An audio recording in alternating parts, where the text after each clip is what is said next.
It's that time of year again when all around the world we wait anxiously for the arrival of Phishmas. It's beginning to look a lot like Phishmas everywhere you go. That magical time when there's no nice, there's only naughty, as the Phishmas elves go from website to website, stealing the gifts of passwords, credit card numbers, and personal data.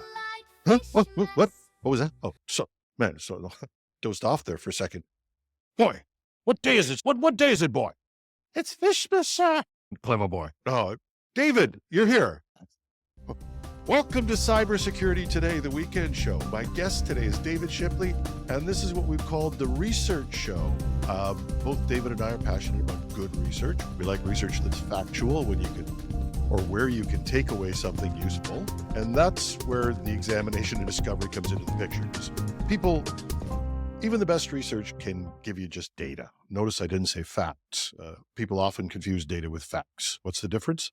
Facts involve more than simply looking at data you've collected. Data can be an opinion. Data can be skewed. Data can be part of the puzzle. It can be accurate and still proved to be wrong, like the polls in an election.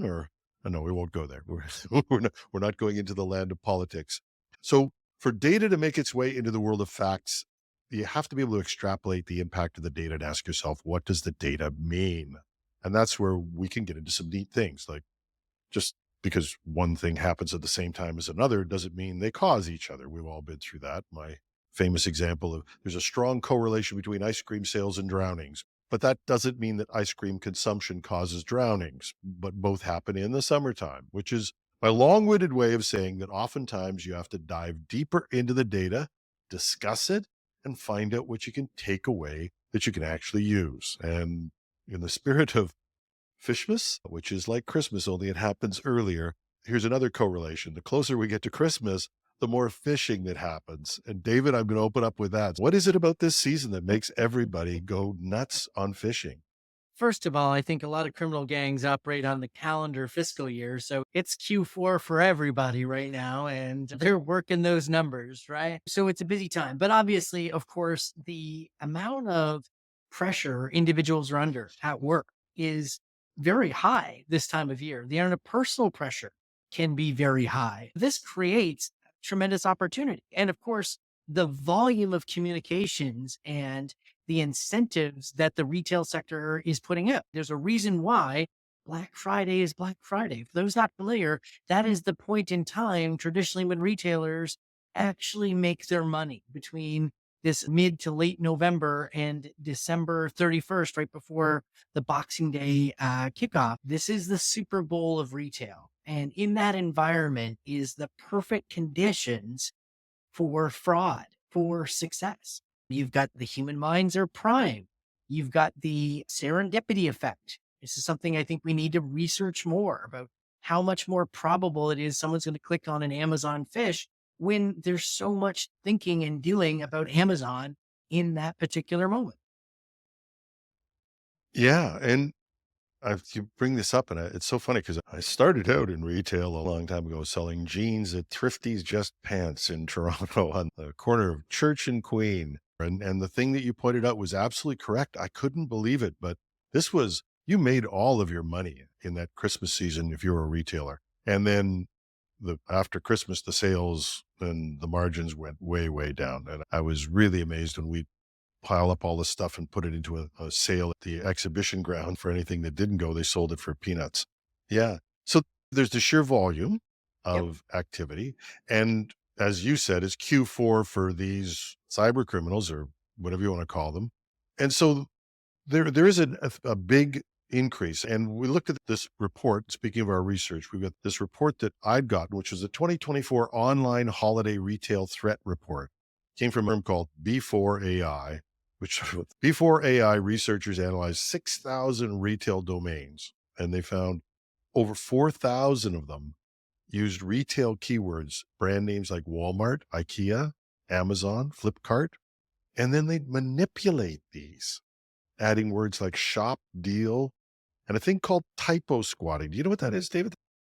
Yeah. So this is where you're looking for domains that are one letter or one number off of the legitimate domain. And really what they're taking advantage there is our human brain sometimes, particularly when we're tired, will see what we want to see. So if we're tired and we're quickly looking at something, yeah, that's the Amazon website. And it might be Amazons.com, not Amazon.com. And obviously there's this cat and mouse game that goes on back and forth between legitimate brands. And there's a whole subsector of security firms that actually just go looking for typo-squatting, domain squatting kind of names and try and get them taken down, buddy. Because now you've You're gonna got get a lump of coal if you use that language on the show. so now you've got Amazon.shop, you've got Amazon.ticket, you've got Amazon.deal, you've got all of these ridiculous domains. Not to mention the fact that you've got a world's worth of country domains sometimes can be really out. Again, you can see where I'm going with this. You can create an infinite number and you can do some of the things they noted like eBay dash 088. And keep in mind, the whole goal here is just have something with the name in it that's going to be able to be recognized and use that brand. And what's interesting from the study is that their notable use of .com, .shop, .vip, and .xyz. Like, dear global top level domain registrars, why did we need .xyz? Like, we were not running out of domain names. We're like, that's it. Can't find it. I'm just going to have a .xyz. Like, amazing. Thank you for that. And some of these have been around a long time. And that's what I find that a little amazing. They gave a couple examples of Walmart gift card 0 and whatever, and GoDaddy sites you know, um, com or whatever. And these date back to 2013. Some of these are old. Keep in mind that some of the ways that emails get evaluated, sending domains, links, etc., some of the clever things that we do with machine learning models on the defensive side go and look at the age and history and relative reputation of sites. So like a fine aged wine, fine aged domain, because like many email systems, many endpoint detectors are going to be like, hey, this new Walmart 123 was registered in October 2024. That seems sketch, right? This is a Yeah. tell.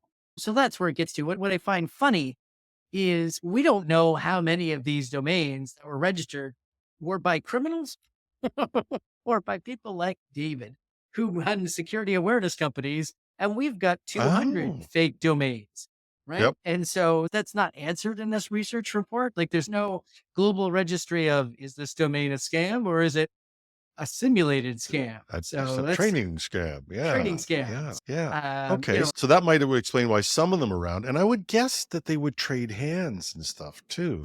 A domain could be around and could be sold. It could just temporarily lapse and be picked up again. There's Yeah. all kinds of things that can happen to these. And actually, you're onto something really interesting for small and mid-sized business folks listening to this call. You might have created a subdomain or a promotional domain or another domain, and you just, okay, we're done paying that $20 a year renewal cost. And away it goes.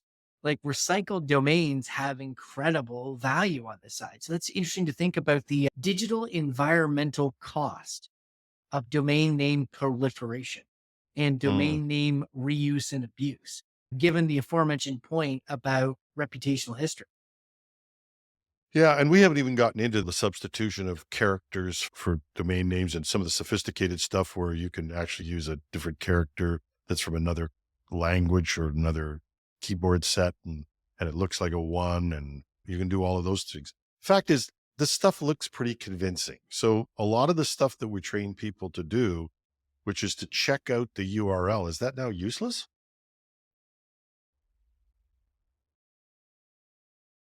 I wouldn't say Oh, I've asked the tough question, have I? I wouldn't say it's completely useless, if only it's ways of people stopping and processing and thinking. But the challenge is we've made it so friggin' difficult to see URLs safely, particularly in mobile context and other things. So it can just be really hard to properly check this, which is why, like, giving employees an opportunity to use tools that can do this work for them, reporting the fish and getting an analysis feedback back on it could be helpful. I think we put too much on the end user to puzzle out some things when we could be helping teach more meaningful signals. Like, hey, does this deal seem too good to be true? Do you Mhm. normally get your Walmart emails at work?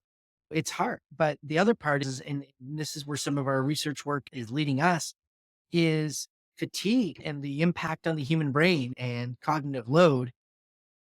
What we can easily observe when we are not stressed, not tired, and not information overload is different than when all those other factors are in play. The old advice of just look for the grammar, the typos, and the crappy links was all done from a perspective that this was about intelligence. So someone being smart versus dumb versus someone being human and not human. I'm not going to completely dismiss it. It's just that we've seen greater success teaching people about the emotional indicators than we have just purely the technical indicators. And a lot of these names imply trust. People shop at Walmart, they use Amazon. These are, and I don't know about everybody else here. And my wife doesn't listen to the program, thank God. I'm sometimes a little behind in my Christmas shopping. And if I saw something pop up that looked pretty good, I might go, oh, and I don't know. I think anybody could get fooled. So we've got the stress of the season, we've got the familiarity of it, and those things can more or less beat you on this. I guess you've given us one clue, and that is people need to think critically about the entire message, Yeah. not This is why you should keep your personal life in personal email and not in your work email. Don't use your work email to do your online shopping. And I know all of a sudden the next objection in someone's mind is, but David, I don't want my spouse to see what I'm ordering. Cool. Create a burner email address for your online shopping so that you have that separate. But that way you're lowering the risk inside your work environment. I specify a lot of this, the work side is that while criminals obviously want to target and perpetrate frauds and particularly steal information, no doubt in my mind that a good holiday fish has brought down many an organization because of all the reasons that make it work. these sites are no longer the sort of the poor knockoff of a site. They look exactly like a real Walmart or Amazon or Google or GoDaddy's page. I've seen a couple of them. They would fool you with the look unless you really knew what you were looking for. The research report, showed some good examples once, but also some really poor ones. And I'll be honest, the poor ones can still work because, and again, this is where it comes back to the intelligence side. If someone's in a rush and the deal is too good to be true, and I can just picture, do you remember Jingle All the Way with Arnold Schwarzenegger?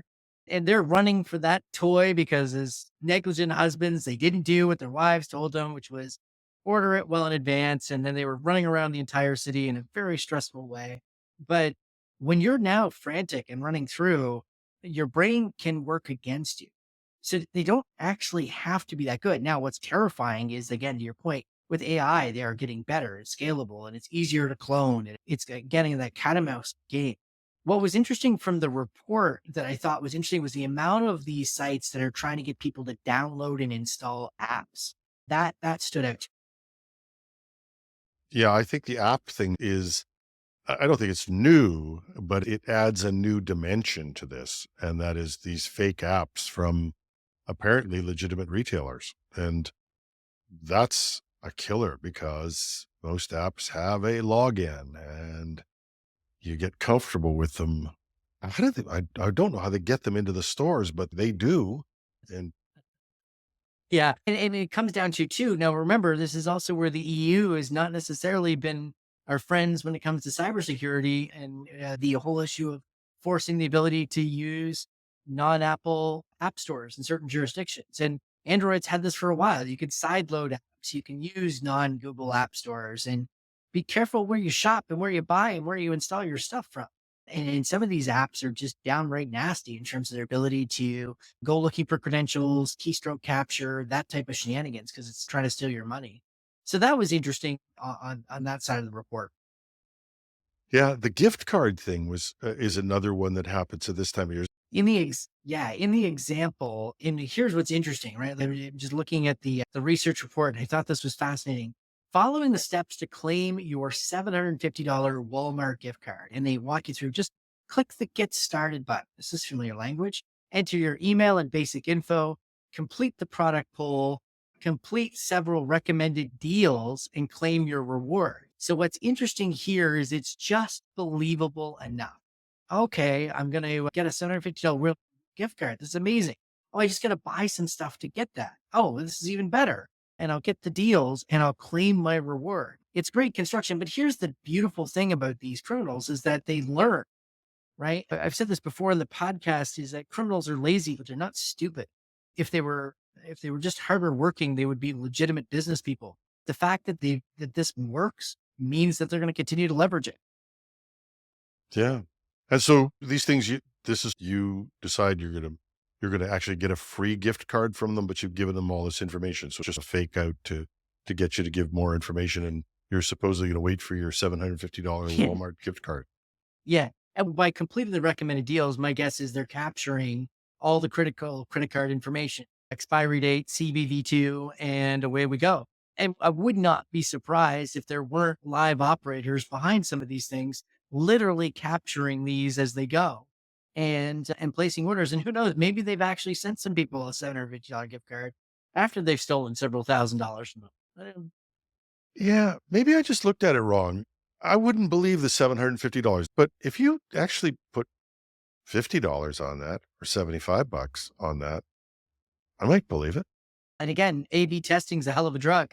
My guess is that there's lots of different models out there trying this out. And yeah, there was a theory, a hypothesis that came across once before, and it's interesting to see this in the data set that sometimes the criminals choose their lures because they work on a very specific group of people.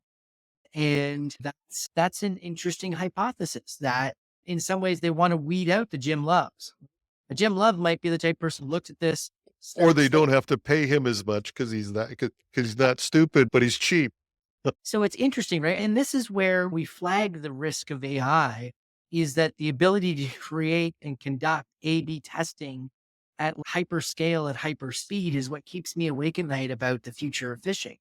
So imagine you can have a system that dynamically creates these websites, is evaluating the results, has this giant big data feed of the Dave Shipleys, the Jim Loves, everybody else, starts figuring out what patterns are between these and just makes those subtle tunes. And one thing I can tell you about this subtle changes in language, just small tweaks. Maybe it is your point, the $50 versus the 750. They can dramatically increase success rates. And this is, in some respects, marketing 101, nudge theory for those that follow that.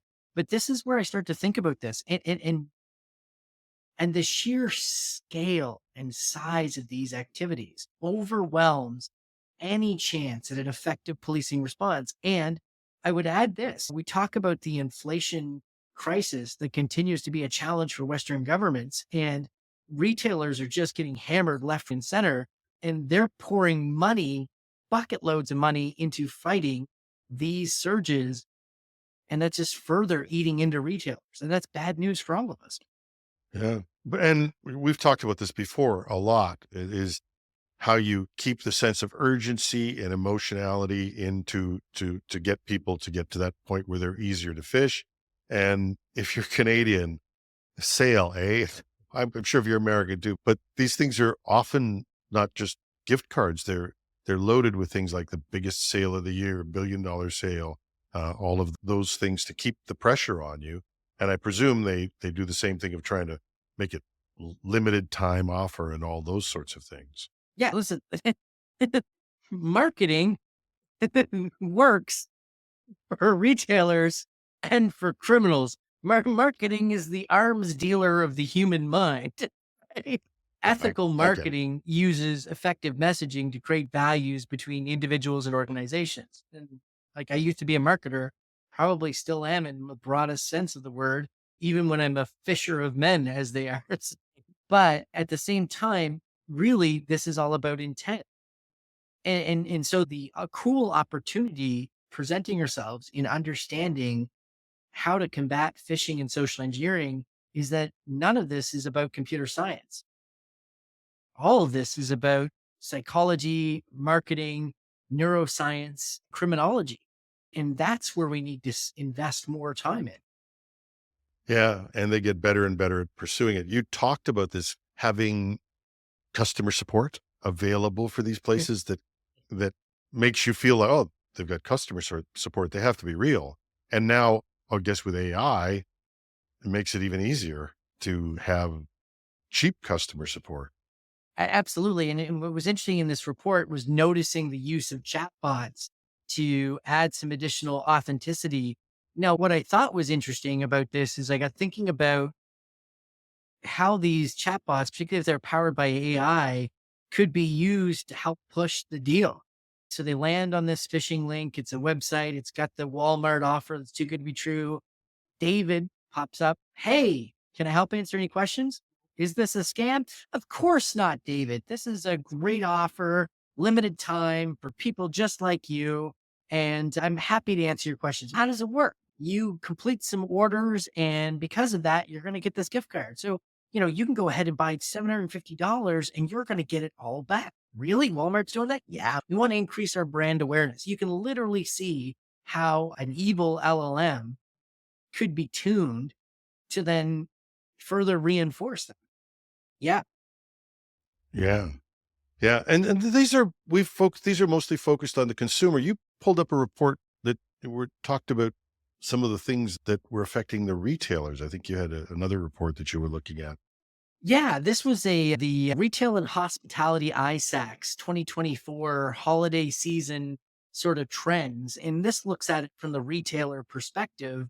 And obviously, what was interesting from 24 is that, well, direct sort of attacks on accounts and credentials, that was a thing. Ransomware targeting the actual retailers was particularly intense in this period. And in particular, forms of malware were very prominent. So it was very interesting to see that in terms of the attacks. And what I thought was interesting is the top reported threat actors last year by a long shot was our loosely affiliated group of typically younger teenage males known as Scattered Spider or by others as the COM or the community. By the way, don't go Googling or joining that Telegram No. group. That's not a fun place on the internet to go. But they were ahead of more traditional organized crime groups like Fin6, Fin7, Carbonac, and others by a long shot. So that was interesting to see. And what I'll say broadly is it's part of this massive fraud issue that we're seeing. I just spent Monday in Ottawa meeting with various agencies, intelligence agencies, and others. Fraud is through the roof in Canada and the United States. In the States, there is $10 being lost for every dollar in ransomware being made to fraud. So there's 10 billion in fraud. There's a billion in ransomware payments. We tend to get all excited in the cybersecurity industry about ransomware, but it's fraud that is winning by a long shot. What kind of fraud? Obviously, the one I've been seeing a lot has been the false invoice fraud, which I think is just kind of crazy. I've never gotten so many invoices, and I've never known whether it was because the attachment had some ransomware attached to it, or if it really was so to attempt to fool me into paying something. So what we're seeing from the data is so that kind of invoicing, false email, business email compromise kind of theme. So false payments, wire transfers, invoicing, et cetera. That's about 2.9 billion. The 10 billion I just referenced is pure consumer fraud in the US. It's out of control. Again, when we're talking about that, we're talking check fraud, we're talking account takeover, we're talking romance scams, we're talking crypto, but it is bigger business by a long shot than pure professional cybercrime targeting organizations. And I have theories as to why that is. Which you're going to share, right? Why? Police are overwhelmed. And so they are triaging big ticket attacks. If you do a multi-million dollar ransomware attack against a prominent US target, you're getting a lot of heat. You're getting that whole of government, the WOG. You hit grandma, grandpa up for less than 50,000, or in many cases under 5,000, nobody's knocking on that door ring. And in Canada, Jim, one of the things I just learned, and this information is very troubling, that there were 400,000 calls to the Canadian Anti-Fraud Center last year. Do you know how many of those calls they were able to answer? Oh, don't tell me. I'm 100,000. 30,000. We can God. answer I thought I was really lowballing it. 30,000? we can answer 7.5% of the fraud calls going in there. And these fraud calls aren't just the ones the good Samaritans are saying, ha, I spotted this fraud. It didn't get me, but I wanted to alert you. That's part of it. Many of these calls, Jim, are people that lost significant amounts of money. Some of them, their life savings. Some of them may be suicidal. And this is one of the most important victim impact services to cyber fraud we could be having. And operators are not standing by. They don't even have enough. I found out this week that the team there, the budgets was cut last year. Paradoxically, as things continue to work, the budget's cut and it's anticipated to be cut again because of shifting funds to the new headlines that are garnering political attention and public interest. So at a time when fraud is even worse, when policing is already overwhelmed, we're going to cut it again, which is just stunning. Just to add into the context, these research reports are screaming an alarm to us, both what we're hearing from this report from the cybersecurity company, the volume's up, the activity's up, scams are getting better. They're getting better at delivering different things. The ISAC reports are saying, hey, more people are getting involved in this. And the numbers are up in terms of the cost, and the policing is going down. Oh, yes, the leadership of our government. And when I say this, I'm not being political. I think they all make me crazy, whatever party they are. But how can we do that to our most vulnerable citizens? I, I don't see a lot of education. I don't see a lot of intervention. I don't see a lot of prevention. And God forbid, I don't see any use of AI. Cyber criminals are using AI effectively. The government could be using it very effectively too. They could phone every person over the age of 65. There's so much they could do. I'm not the expert at this, but it seems like they're doing nothing. Bare minimum, and budget cutting to bare minimum. And that's not a slight to the hardworking people across the country trying to make a difference in this fight, but it is huge. And to go back to where we started, criminals have go where the cops are not. Crime 101. And the cops aren't online and they're not looking out for you for small amounts of fraud. So what do we do about all of this mess? What is the total sum? Is it just abandon all ye hope, turn your computers off, throw it away, and get off the internet? Shop local is also not the worst idea. I will put my Fredericton Chamber of Commerce hat on just for a tiny minute. I totally, and I will tell you, if you really want to keep your money safe, go to downtown Halliburton and downtown Minden or wherever you are and buy something from a local merchant. You'll do doubly good things. So that's a strategy. I think being kind to ourselves as human, like the kind of security awareness that we need to start focusing on more than just the technical indicators of a phish is like, hey, when you're going to go do your online shopping, make sure you're rested. You had a good meal. You're distraction free. Set some time aside to go do it. Go directly to the websites themselves. You might see a deal in an email that usually have a code in the email. Just take a look at that and go and look and see those deals directly on the websites themselves. Listen to your gut. If it seems too good to be true, Walmart is not going to give you a $750 gift card for buying a few items in the store. Think about these things. Take a break. Talk to somebody else. Hey, this is an interesting deal. Maybe I should just ask somebody about this. Hey, what do you think of this deal? And in the process of that conversation, you'll give your brain a chance to get out of emotional arousal and into conversation. And you might just save yourself some money. Slow down. I know we're busy. I know this season is intense. Slow down. Yeah, which is good advice, but I can't see most of the population who is vulnerable following that advice. And maybe there is nothing a government can do. Maybe there's nothing others can do, but I think we have to find a better way to tackle this. Not taking anything away from your advice. And it does work if you do it in a household. And I said, my wife doesn't listen to the program, thank God, but because she always hates me talking about her, but she's the best person to actually say, and I admit it, she's caught a couple of things that I might have missed coming in, because all of this time been talking to her saying, take your time, relax, take a look at it and think. And she'll come back to me with things that she'll spot that I wouldn't. So that works. I don't Yeah. want to take anything away from that. People could do that with their family, with their children. We don't teach home ec anymore. We don't teach budgeting or anything useful in schools most of the time. But we could be teaching our family to be responsible. And I think that's probably a good place to start. And I think the biggest thing, and it's funny, I've just got back of 2.5 weeks of nonstop travel in the US. I've been from Miami to DC to Atlanta, back to Ottawa, and then finally home.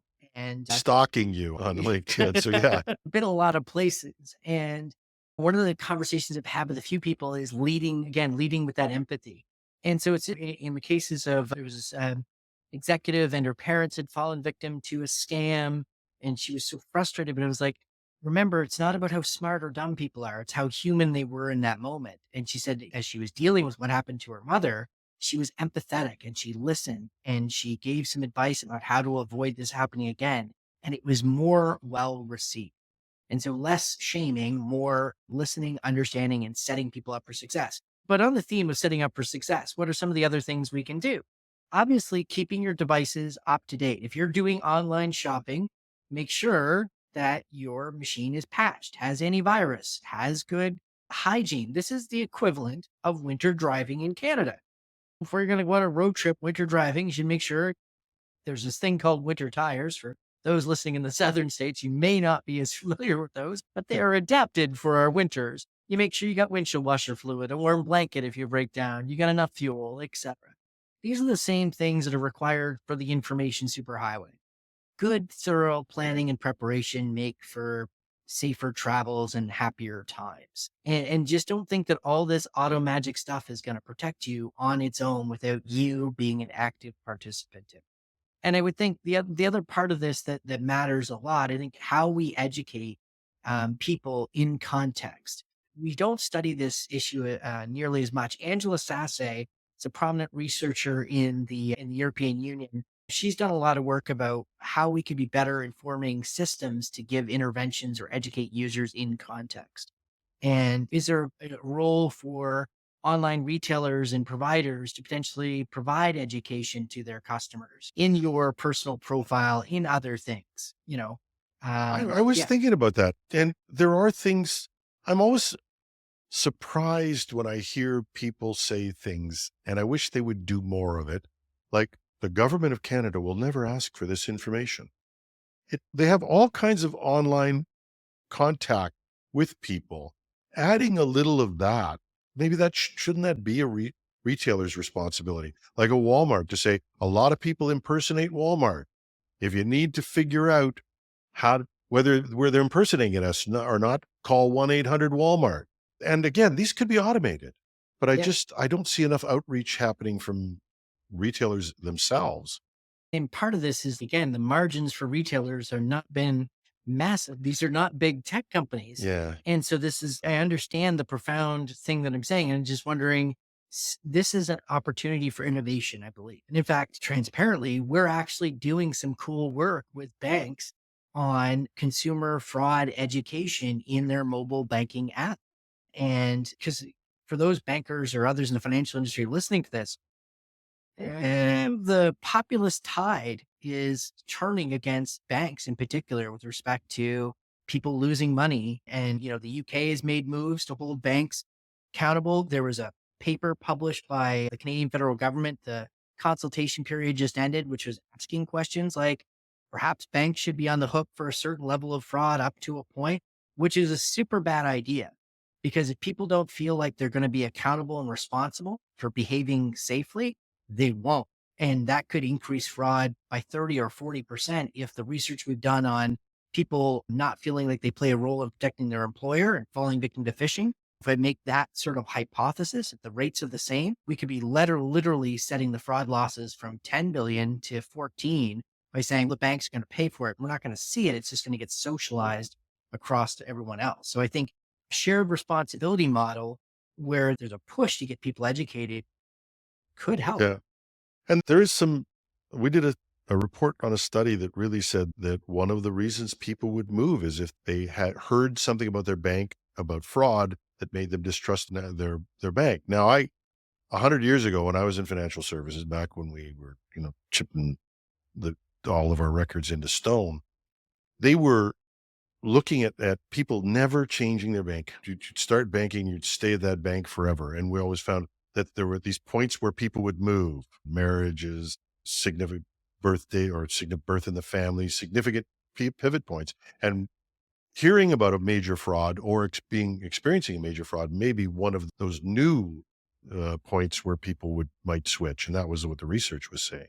No, I think that's part of it. I think if some of those things being proposed in Canada to combat fraud at the financial services level, maybe online retailing needs to have a component of that as well. What are the best practices that need to be regulated? But again, an hour in Ottawa trying to advance Bill C-26, which has been in progress for 6 years, trying to keep the literally and figuratively in this country. So my hope that they will move on to targeting fraud, given the fact that hospitals are a burning nightmare, pretty low. I'm pretty jaded right at the moment, but I don't know, not completely out of the fight. No, I'm of two minds in this. There are people, Senator Colin Deacon, if you follow him on LinkedIn, he's a breath of fresh air. And he Yeah. was pointing out some private member bills that people were raising to be able to do things, to get things moving forward. And I went, first of all, who are these private members? Could we have their names so we can go vote for them? The second is, why does it take a private member to get legislation that makes sense? And that drives me crazy. This Bill C-26 are like, I'm apoplectic about how many years that is. I can't even, I start to shake when I think about that. It's like listening to somebody, and I'm not on the people who are working. The people who work for the government are hardworking. Yep. But we've lost our direction, both in the US and Canada, I think, in terms of leadership. And it really makes a big difference. When people will tell me that they're studying something and they've been at it for, 3 months looking at this thing, I'm saying, you are no longer part of the world as I know it. It's Yeah. moving far faster than that. And I think the political parties that figure out how to address the growing online fraud problem that extend well beyond Phishmas, that continue all year round, I think are the ones that are going to gain attention, particularly in the political culture and climate we're in today. With the go to again, turning this into a political podcast, but you asked, what can we do about this? And we talked about the vigilance that people could do. We talked about the technical steps people could do. And none of these are silver bullets, but also none of these are going to be worth a damn if the neighborhood keeps getting worse and worse and worse online. And so the best thing that listeners can do to this, what do we do to change the game, is actually demand that politicians actually care about this and talk Mm. about it and look at common sense initiatives to actually combat this, including, I don't know, funding the online crime portion of your national police forces to deal with where all the criminals ran off to. And everyone's patting themselves on the back that physical crime and various things are on the downward slope. This is amazing. Yes, because cops are in the real world. They're not in the virtual world. So let's give Yeah. Santa Claus a win. Let's protect Santa the reindeer from Phishmas, and let's start actually tackling this problem. Wow. I think we're going to leave it there, David. That's we've solved world hunger and this problem. But I think the issue is that hopefully we as professionals will take one piece of advice from you, and that is no shaming, have those discussions. But the second is we said we're not political, and we're not. I'm not anymore. I've got no time for all of them.